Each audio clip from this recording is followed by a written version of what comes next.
Hi friends. இதுவரைக்கும் நம்ம Arduino பத்தி பார்த்துட்டு இருந்தோம். அதுக்கப்புறம் ஒரு காம்போனன்ட்ஸையும் வந்து தனித்தனியா வந்து சொல்லிக் குடுத்துருப்பேன். நெக்ஸ்ட் 2 ப்ராஜெக்ட் வந்து Arduinoல எப்படி பண்றது அப்படின்னு வீடியோவும் நான் போட்டிருக்கேன். வேற ஏதாவது உங்களுக்கு ப்ராஜெக்ட் வந்து வேணும் அப்படின்னாலும் நீங்க கேட்டீங்கன்னா வந்து நான் அதையும் வந்து நான் வந்து அடுத்து அப்லோட் வந்து பண்றேன். ஸோ நம்ம ESP32க்கு வந்து போகலாம். பிகாஸ் நீங்க Arduinoலயே இருந்தா நீங்க போர் அடிச்சு கூட நீங்க போயிடலாம். ஸோ அதனால ESP32க்கு வந்துட்டேன். ESP32 வந்து பார்த்தீங்கன்னா, இது எப்படின்னா ஒரு மினி கம்ப்யூட்டர் மாதிரி தான். அதே போல ராஸ்பெர்ரி வந்து இன்னும் மினி கம்ப்யூட்டர். இன்னும் அது ரொம்ப அட்வான்ஸ்டு மாடலு. ஸோ இப்போ இந்த ESP32 வந்து என்னன்னா, Arduino விட advanced model. So first Arduino தான் வருது. அதுக்கப்புறம் அதுல இருக்க சில இதெல்லாம் மாத்தி ESP32 வந்து ESP32 வந்து கண்டுபிடிச்சிருக்காங்க. Arduinoல வந்து பார்த்தோம்னா, நமக்கு இன்பில்டா வைஃபை, ப்ளூடூத் வந்து இருக்காது. பட் இதுல வந்து என்னன்னா, இன்பில்டாவே நமக்கு வைஃபை, ப்ளூடூத் எல்லாமே இருக்கும். பின்ஸ்லாம் வந்து பார்த்தீங்கன்னா, அதுல இருக்க அதே மாரி தான். அனலாக் பின் இருக்கும், டிஜிட்டல் பின் இருக்கும். அதுக்கப்புறம் பவர் பின்ஸ் இருக்கும். ஸோ அதுல என்ன இருக்கோ அது அப்படியே தான் இருக்கும்.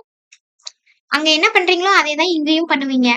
என்ன ஒரு வித்தியாசம் அப்டின்னா, இதுல வந்து இன்பில்டா அந்த வைஃபை, ப்ளூடூத் வந்து இருக்கு. ஸோ மத்தபடி அதுல எப்படி ஒரு காம்போனன்ட் எடுத்துட்டு வந்து இத எந்த பின்ல குடுக்கணுமோ, அந்த மாரி கனெக்ட் பண்ணி நீங்க கோடிங்க வந்து அப்லோட் பண்றீங்களோ, அதே வேலைய தான் இங்கேயும் பண்ணுவீங்க. இப்போ ஃபார் எக்ஸாம்பிளுக்கு அங்க எல்இடி லைட் எடுத்து என்ன பண்ணுவீங்க? டிஜிட்டல் பின்ல கனெக்ட் பண்ணிட்டு கிரவுண்ட்ல கனெக்ட் பண்ணிட்டு ஒரு கோடிங்க போட்டு ரன் பண்ணுவீங்க. அதேதான் இதுலயும் வந்து டிஜிட்டல் பின் இருக்கு. நீங்க ஒரு டிஜிட்டல் பின்ல கனெக்ட் பண்ணிட்டு கிரவுண்ட்ல ஒண்ண கனெக்ட் பண்ணிட்டு நீங்க சேமா வந்து ரன் பண்ணலாம். ஸோ அவ்வளோதான். ரொம்ப ஒண்ணும் இந்த போர்டு என்ன வித்தியாசமா இருக்கு எனக்கு அப்படியெல்லாம் நீங்க ஃபீல் பண்ண வந்து தேவையில்ல. ரொம்ப ஈஸியா தான் வந்து இருக்கும். இந்த ESP32 மாதிரியே இன்னும் இதுலயே வந்து நெறைய சீரிஸ் வந்து இருக்கு. ஸோ Arduinoல வந்து எப்படி Arduino மெகா, நானோலாம் இருக்கோ, அதே மாரி ESP32லயும் நெறைய இது இருக்கு. இன்னும் கேமரா மாடியூல்ஸ் எல்லாம் வந்து இருக்கு. கேமரா மாடியூல்ஸ் வந்து உங்களுக்கு கேமரா தேவைப்படுற ப்ராஜெக்ட்ஸ்ல நீங்க கேமரா மாடியூல் வந்து நீங்க வாங்கிக்கிடுவீங்க. ஸோ இதுலயுமே வந்து நெறைய டைப்ஸ் வந்து இருக்கு.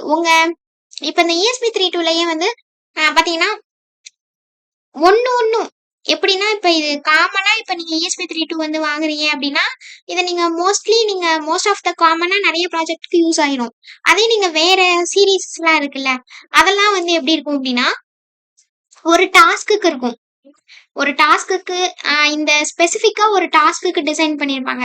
லைக் கேமரா மாடியூல் வந்து பார்த்தீங்கன்னா, கேமரா தேவைப்படுற ப்ராஜெக்ட்ஸ்க்கு தான் அத வாங்கணும்.